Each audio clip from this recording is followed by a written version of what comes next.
Você sabia que as 7 linhas de Umbanda já suscitaram tantas discussões que daria para escrever uma enciclopédia sobre o tema?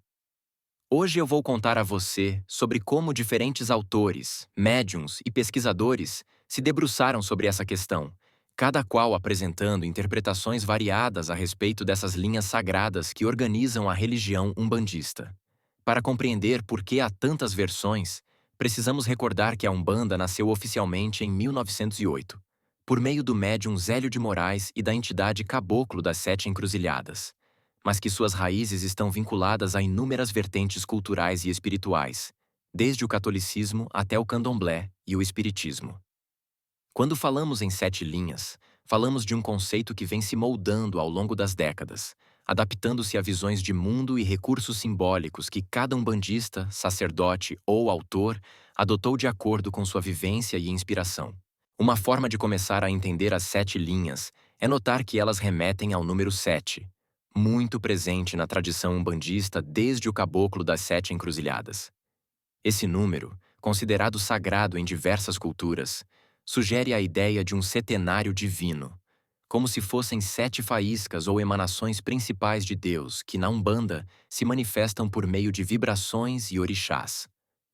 A partir daí, inúmeros estudiosos e médiuns buscaram classificar essas emanações conforme seus pontos de referência, relacionando-as a cores, dias da semana, sincretismos com santos católicos, arquétipos de orixás, pedras, ervas e até planetas. O primeiro autor a escrever sobre as 7 linhas de Umbanda foi Leal de Souza, em 1933, com a obra O Espiritismo, a Magia e as 7 linhas de Umbanda.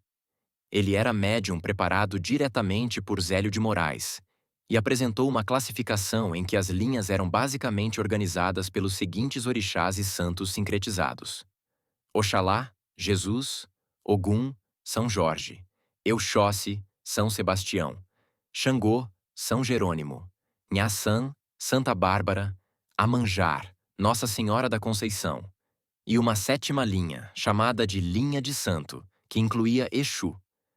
Notava-se, já nesse trabalho pioneiro, uma divisão entre a linha branca de Umbanda, essas 7 forças, e a linha negra, a parte ligada a Exus e trabalhos de demanda. Como todo texto inaugural, influenciou muitas obras posteriores que reaproveitaram ou adaptaram essa mesma base. A família de Zélio de Moraes confirma, com algumas variações, uma visão semelhante. Segundo Dona Lígia Cunha, neta de Zélio, as linhas eram Oxalá, branco; Ogum, vermelho; Oxóssi, verde; Xangô, roxo ou marrom; Iemanjá, azul claro; Iansã, amarelo; e Exu, preto. Já no primeiro Congresso Brasileiro do Espiritismo de Umbanda, em 1941, houve outra forma de organizar as linhas, envolvendo Almas, Xangô, Ogum, Nhaçã, Euxóssi, Iemanjá e Oxalá, apenas mudando as posições em relação à classificação de Leal de Souza. Seguindo esse período de intensa produção literária sobre o tema, pai Ronaldo Linares, umbandista próximo a Zélio de Moraes, ensinou que as cores correspondentes a cada linha eram amarelo-ouro clarinho para Iansã, tenda de Santa Bárbara; rosa para Ibeji, tenda de Cosme e Damião; azul para Iemanjá, tenda de Nossa Senhora dos Navegantes; verde para Oxóssi, tenda de São Sebastião; vermelho para Ogum, tenda de São Jorge; marrom para Xangô, tenda de São Jerônimo; e violeta para Nanã, tenda de Santana. O branco representava Oxalá, transcendendo as demais linhas, enquanto o preto, relacionado a Omulu, ou Obaluaê, simbolizava a ausência de luz em contraste com o brilho das outras cores. Em paralelo a isso, no mesmo congresso de 1941, Lourenço Braga apresentou a ideia de que não se deveria dizer linha de Umbanda, mas sim lei de Umbanda, e que as linhas seriam as divisões internas dessa lei. Ele descreveu 7 linhas: linha de Santo ou de Oxalá, linha de Iemanjá, linha do Oriente, linha de Oxóssi, linha de Xangô, linha de Ogum e linha africana. E propôs também 7 linhas para a Quimbanda, incluindo a linha das almas, a dos caveiras, a de Nagô, etc. Em obras posteriores, Lourenço Braga aproximou essas forças de arcanjos e planetas, demonstrando como esse debate abria caminho para interpretações esotéricas, relacionando orixás a astros e cores específicas, ou seja, uma construção cada vez mais vasta para explicar o fenômeno das 7 vibrações divinas na Umbanda. Outros autores da década de 1940 e 1950, como Maria Toledo Palmer, Oliveira Magno, Aloísio Fontenelle, Yoka Anand e Flores Bela M. Souza Franco, também apresentaram modelos próprios de 7 linhas, em geral adaptando as versões já disponíveis, mas introduzindo diferenças quanto à nomeação dos orixás, a inclusão de uma linha oriental, ao lugar de Omulu, as subdivisões em legiões ou falanges, e assim por diante. A criatividade desses pioneiros refletia a carência de uma bibliografia sólida e unificada. Cada um tentava, a seu modo, organizar o mundo espiritual à luz das experiências vivenciadas em seus terreiros e das mensagens recebidas de seus guias. Benjamin Figueiredo, fundador da Tenda Espírita Mirim em 1924 e do Primado de Umbanda em 1952, também teve grande influência sobre a forma como se entendem as 7 linhas.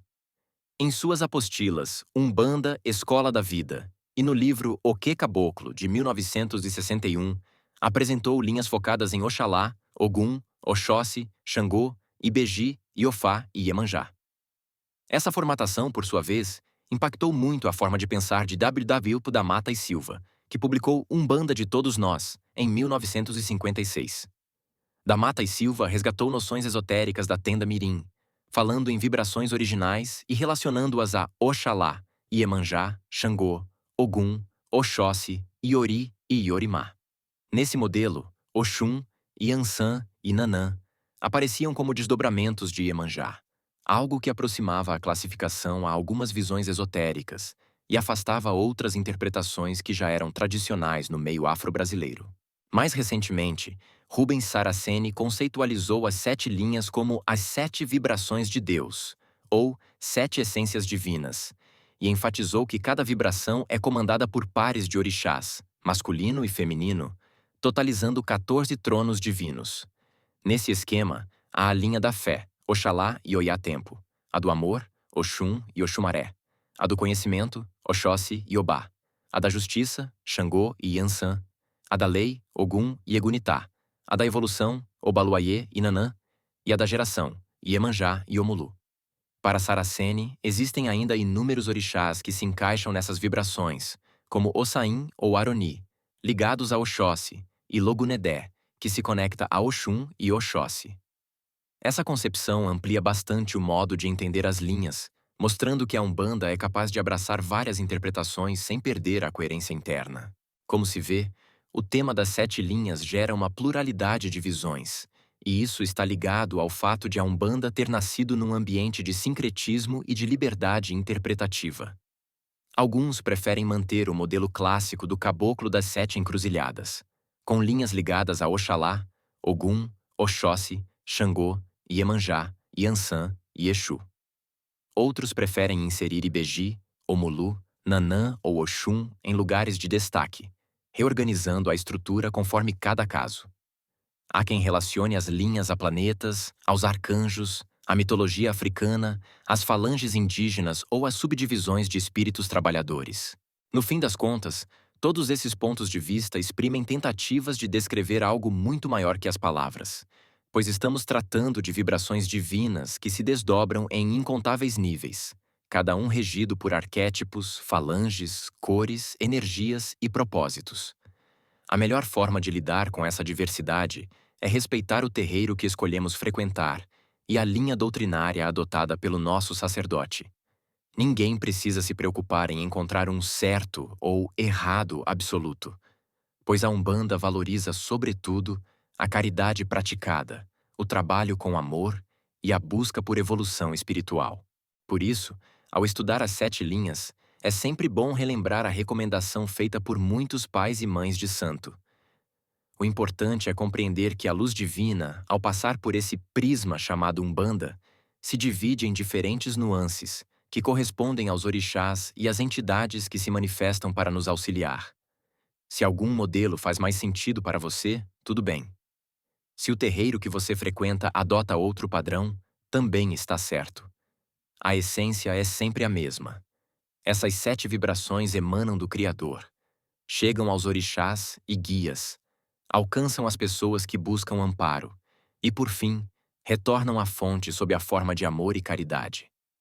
Dessa maneira, aprendemos que o Caboclo das 7 Encruzilhadas não apenas definiu um número simbólico para a Kimbanda, mas inspirou uma vertente que se mantém viva e em constante adaptação, abraçando quem se aproxima dela com fé e vontade de ajudar o próximo. Ao final, o conselho que fica é que você, ao se deparar com as múltiplas versões sobre as 7 linhas de Umbanda, observe qual delas o seu terreiro segue, procure estudar, ouvir os mais velhos e, sobretudo, praticar a caridade que a Umbanda ensina. Na diversidade, a Umbanda floresce e faz jus ao próprio nome. A manifestação do divino em prol dos que necessitam, acolhendo livremente todos os que estejam dispostos a fazer o bem, sem distinção.